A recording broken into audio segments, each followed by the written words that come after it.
Firstly, before the video begins, I would quickly like to say I hope you guys have a wonderful 2021. I wish you a happy new year. Let's hope 2021 is a lot better than 2020, which I'm sure it will be. The second thing is, I got a lot of comments in my last video about the hair. Yeah, I'm rocking a mullet, so you guys will just have to stick with it for a little while. And then thirdly, the reason why I haven't really been uploading too much on this channel is because I prepared this video. This has taken me a long time to make. With all the editing I had to do, the research, I had to go through a lot of clips, I had to find game highlights, go through podcasts, go through interviews and all these sorts of things. This was a project that I was really excited to push forward to you guys, and hopefully you guys enjoyed this. The aim of this series is to make 12 videos, so 1 episode per month. This is obviously the start, Kobe Bryant. It's a short documentary style kind of collection of his greatest stories told by NBA players or people in the media. And with that, I obviously had to go through actual game footage and find the games that they were talking about. So you guys seem to like these videos in the past, and I think you'll love this series. I also added in previous videos that I had on the channel. So if you're watching this video and you're like, oh, I think I've seen that before, that's the reason why. But it would really help me out if I could have your support. If you enjoy this video or you're excited for this series, please help me out by leaving a like rating. It helps me out so much. Also, comment down below which player you'd like to see next in this series. And if you're new around here, feel free to hit that subscribe button for NBA content each week. With that said, here's the video. Now, you know when guys are on the court out there, and I've asked a number of the guys this, are you guys talking stuff to each other when you're out there playing and competing? Sometimes. The rest of the script. All right, let's see. Put your hands on me.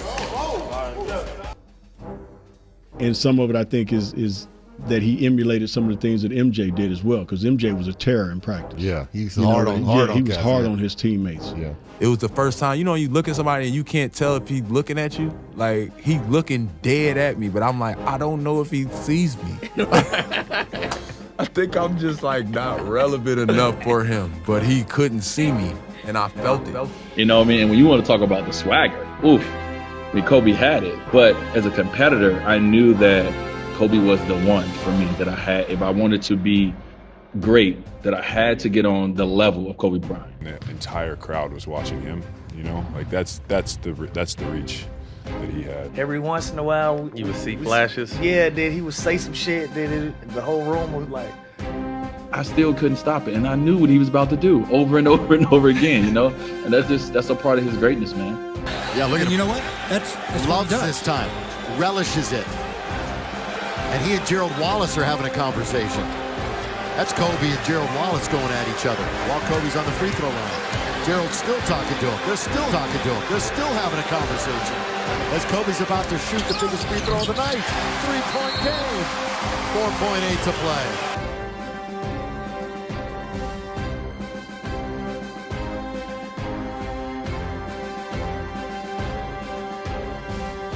And that's not like, people think those stories are like not real. Like, those stories are real. Rumor has it, the story where Kobe was playing against the 76ers, and Andre Iguodala had done a great job on him, held him to like 7 for 20 shoot. So he literally went, when they went back to Philadelphia, he had that date marked on his calendar. So he came to the locker room, and he was like, where's Dre? And I was on the court working out, getting ready for the game. And it was Lewis Williams. It was like, he told Lewis Williams, he said, tell Dre 50 tonight. So I come out to the locker room, and Lewis Williams was like, yo, Dre, Kobe said 50 tonight. I'm like, I'm always ready to play against Kobe, so I'm like, okay, this will be a good matchup. Excited about it. So 6 minutes to go in the fourth quarter. He has 49, and they're about like 20, and he gets subbed out. So he got 49 with 6 minutes to go. The game was over. So that was an interesting night. I actually went back and I tracked that game. He made like 3 threes from like, where it says Staple on the side of the court. He made like 3 threes from like the P in Staples, which was like far. So yeah, and then we got a lot of pick and roll action. I'll never forget that game. The stories, I remember USA Basketball, first practice, you know, he was like, he looked like, I don't want to say old, but he looked like, I was like, man, am I seeing like the end, you know, it's like he's starting to decline. I didn't tell anybody that, I would never say that out loud. But I was just thinking in my head, you know, because he just wasn't moving, you know, as well as he was. He's missing a lot of shots. Middle of summer, so whatever. But then I found out he had gone on like a 40-mile bike ride at like 11 p.m. that night. Got in at like 2 a.m. and then he was in the weight room when I got down there at 7:30. So, you know, it was funny to me, very fitting to me. That was like in my head. I was too scared to say it to anybody else, but I was like, man, am I seeing like the decline? I was like, oh no, he's just worked out for 40 hours straight. I heard a story about early on in your career, you wore them. Obviously, you've been wearing them since the 12th grade. When you played against Kobe, did you wear his shoes or did you wear a different shoe? So early on, I remember who said something to me. I'm gonna ask Vince if you remember this. I remember Vince was like, when you play against Kobe, do you wear shoes? I'm like, no, I haven't yet. Like, why? Like, nah, you don't supposed to wear them like your opponent's shoe or blah, blah, blah. So I'm like, oh, all right. So next time I played Kobe, I wore some Jordans. It's the wrong fucking thing I should have did. As soon as I walked on the court, Kobe was like, oh, that's what we doing, motherfucker? And didn't say nothing to me the rest of the game. Right? Hey, you just sounded so much like him right there when he said that. That's what we doing, motherfucker. Yeah, you sounded just like Kobe right there, dude. That's crazy as hell. He was off you, huh? He was off. Did he probably bust your ass too? What, man? And that game, I swear to God, you can find the game too, bro. I remember I had hit somebody hit a shot, put us up like 1. They called a timeout in front of our bench. This motherfucker walked past our bench while we was in the huddle, said, you left me too much time. Came out, hit the fucking game winner, right? So I was like, man, so after the game, I talked to him, he was like, damn, man, my bad, you know, blah, blah, blah. That's what's up. That's a crazy ass story. That's what's up. Yeah, I don't think I never told that.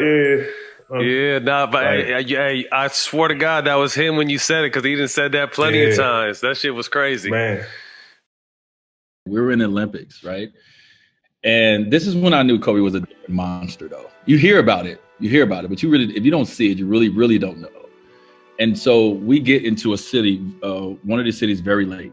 And immediately we all go to the gym, you know. All my guys, it's Melo, it's me, it's Bryant, it's Kobe. Like, we all go to the gym, we all get our work in. It's real late.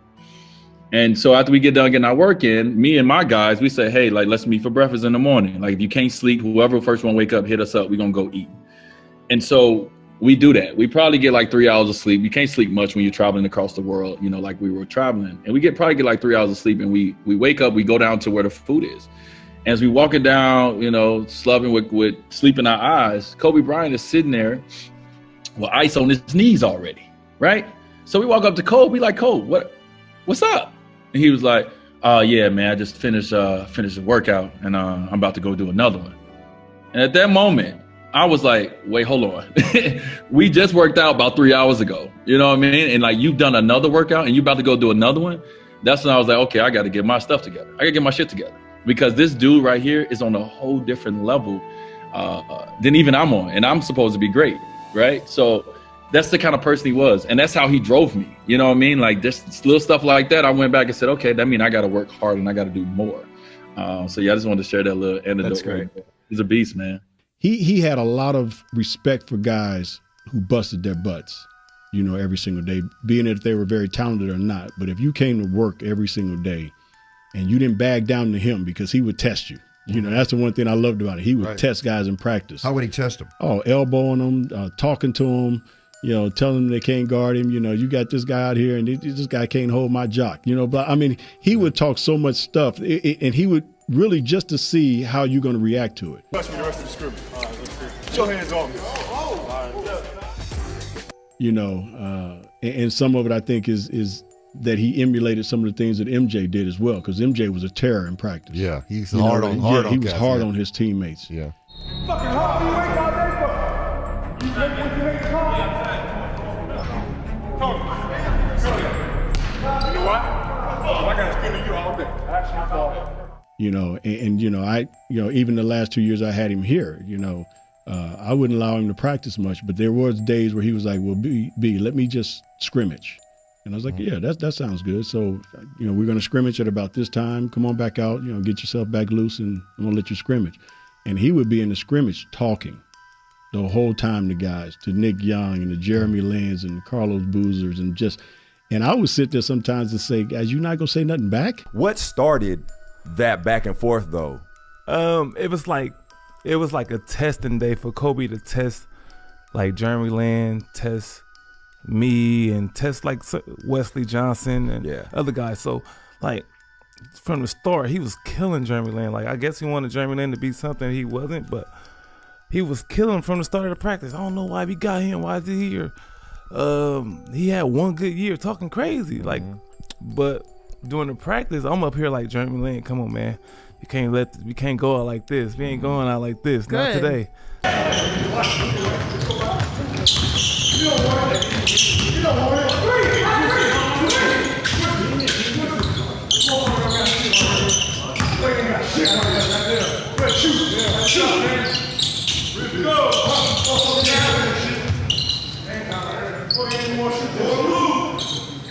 I'm getting mad like Jeremy, come on, man.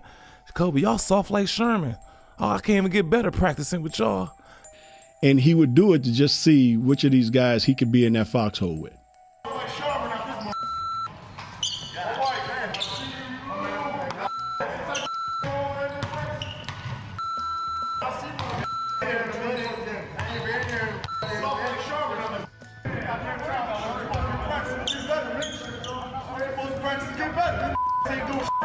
That's when I was like, all right, Cole, you talking too much. You can't guard me. Guard me. He was guarding Jeremy Lin. Guard me. Oh. Yeah, guard me. Hey, that part. Yeah, guard me. And then we start going back and forth. I said nobody in the world could guard me. Because Gil was teaching me. From. Nobody in the world could guard me. Nobody in the world could guard me. In the world. Cause I said nobody in the world could guard me. He said like, lucky I'm not from this world. Damn, he good, bro. He too quick. So we going back and forth. It was fun. Then the next day, we won the game, and he was like praising us and all that type of shit. I love when you waved them off. I think it was against the Spurs. Yeah. That was the game. That was right after that. Oh, that was right after that. In the interview, I said. But I said feel something like about the Sherman tissue or something like that. From the yesterday practice, Kobe talking all that trash kind of inspired me today. So, but you soft like Sherman. But I feel like crazy respect crazy. Like Nick's got that mentality. Yeah. That like, yo, I'm gonna still shoot. I'm gonna play my game, and Kobe understands that. Yeah. Which of these guys I can trust to have my back when I'm on the court? It was a test. It's a test. Yeah. And he was always, testing guys in that way to try to find out, which of these guys I can trust and go to battle with. Now Young with two, lets it fly. It's good! Nick Young for three! And the Lakers lead with 7.4 remaining. Young's sixth triple of the night. Like we had he gonna be mad at me for this, but look, we had a blowout. We got blew out in Portland. We was getting blew out in Portland. So everybody, Kobe's in the locker room just waiting for everybody to come in. And everybody down there got Kobe's on the team, so yeah. We come in. And he came in the locker room and he was like, from now on out, every time down the court, I touch the ball. Y'all gonna learn what it's like to play with Kobe Bean fucking Bryant. How y'all gonna wear these shoes and y'all soft? Ain't what we do here in LA. So I'm not thinking nothing of it. He tells everybody to take their shoes off, their Kobe's off. I'm like, what? Okay. Oh, this motherfucker serious. He's dead ass serious. Like, what's wrong with you, man? Like, what's wrong with you? Nah, take them off. Take them off. And so Nick Young, playful ass, we shower and shit, we come back. And y'all did? And we took them off. Did y'all throw them in the middle of like the... in the middle of foul. Like, foul, he just started grabbing people's shoes and just throwing them. He threw them all in the trash. Oh, and wow. He's like, y'all don't deserve these. We shower and shit, we come back. Nick walk in the locker room talking about, y'all better throw that motherfucker the ball or it's gonna be some shit around here. So, like, Nick never took anything serious, though. Which y'all start coming with, yeah, come back in LeBrons and stuff like that. What y'all say? Did anyone? I ain't gonna wear those anyway. Yeah. But we had just got the shit kicked out of us, and Kobe wasn't going for it. Yeah. You know what I'm saying? And so I just think mentally, like, he meant that shit. My Kobe story is we were in the player lounge. There was a couple of us, and we were playing spades. And he kind of came in, and we were drinking a little wine, playing some spades, just chilling. And he came in, sat down, poured himself a glass, and he was kind of like reading a paper. So this is 2008. So they had just lost to the Celtics in the finals, like tragically, if memory serves. And so he opens up the paper, and there's like this article about it. And there's a picture of Paul Pierce. So I see it. We kind of are, and you know, like, it's Kobe Bryant. Listen, it's 2008. We're all sitting there. Fucking Kobe Bryant sits down and pours a glass of wine. We're like, what the fuck? You know?